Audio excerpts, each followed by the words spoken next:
வணக்கம். முருகப்பெருமானின் அருளால் இன்றினம் காணவிருப்பது திருப்புகழின் 25வது பாடல்.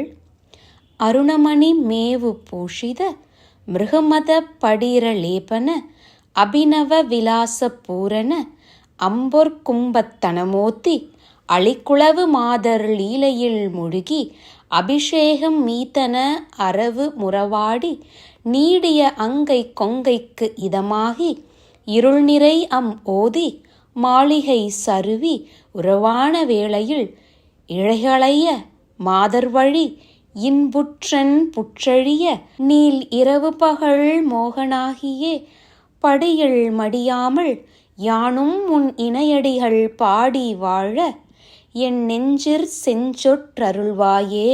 சிவந்த மணிகளால் அலங்கரிக்கப்பட்டதாகவும் கஸ்தூரி சந்தனம் இவற்றின் கலவை பூசியதாகவும்